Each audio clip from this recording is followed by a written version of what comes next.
Percy's Predicament. Toby brought Henrietta to the top station. Percy was grumpily shunting. "Hello, Percy," he said. "I see Daisy's left the milk again. I'll have to make a special journey with it, I suppose," grumbled Percy. "Anyone would think I'd nothing to do." Toby pondered the problem. "Tell you what," he said at last. "I'll take the milk. You take my cars." Their drivers and the station master agreed, and both engines set off. They thought it would be a nice change. Percy trundled away to the quarry. He'd never been there before. "It's steep," he thought, "but I can manage. Cars don't dare to play tricks on me now." He marshaled them in a lordly way. "Hurry along there," he said, and bumped them if they dallied. The cars were annoyed. "This is Toby's place," they grumbled. "Percy's got no right to poke his funnel up here and push us around." They whispered and passed the word. "Pay Percy out." At last they were all arranged. "Come along," puffed Percy sharply. "No nonsense." "We'll give him nonsense," giggled the cars. But they followed so quietly that Percy thought they were completely under control. They rumbled along the twisty line till they saw ahead the notice saying, "All trains stop to pin down brakes." "Peep, peep, peep," whistled Percy. "Brakes guard, please." But before he could check them, the cars surged forward. "On, on," they cried. Percy, taken by surprise, could not stop them, and in a moment they were careering down the hill. "Help! Help!"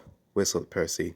The man duty at the street crossing rushed to warn traffic with his red flag, but was too late to switch Percy to the runaway siding. A slow-moving cockerel lost his tail feathers as Percy thundered across. But Percy couldn't bother with him. He had other things to worry about. Frantically trying to grip the rails, he slid past the engine shed into the yard. "Peep, peep, look out!"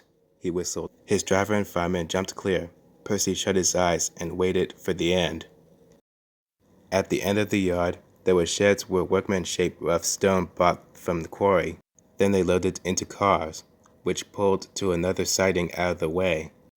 A train of these stood here when Percy came slithering down. The guard had left his van. He was talking to the station master. They heard a frantic whistle and the splintering crash. They rushed from the office.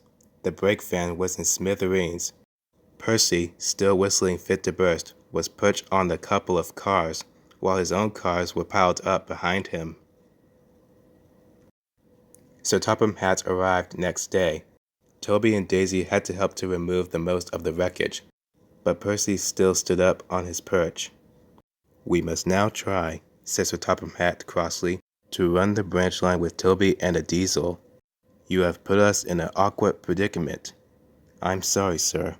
"You can stay there," Sir Topham Hatt went on, "till we are ready. Perhaps it'll teach you to be careful with cars." Percy sighed. The cars wobbled beneath his wheels. He quite understood about awkward predicaments. Sir Topham Hatt spoke severely to Daisy, too. "My engines do not tell lies," he said. "They worked hard, with no shirking. I sent lazy engines away." Daisy was ashamed. "However," he went on, "Toby says you worked hard yesterday after Percy's accident, so you shall have another chance." "Thank you, sir," said Daisy. "I will work hard, sir. Toby says he'll help me." "Excellent. What Toby doesn't know about branch line problems," Sir Topham Hatt chuckled, "such as, bulls, isn't worth knowing. Our Toby is an experienced engine." Thomas came back next day, and Percy was sent to be mended. Annie and Clarabelle were delighted to see Thomas again, and he took them for a run at once because they hadn't been out while he was away. Thomas, Toby, and Daisy are now all friends. Daisy often takes the milk for Thomas, and when Toby is busy, she takes Henrietta. Toby has taught Daisy a great deal. She shoed a cow off the line all by herself the other way. That shows you, doesn't it?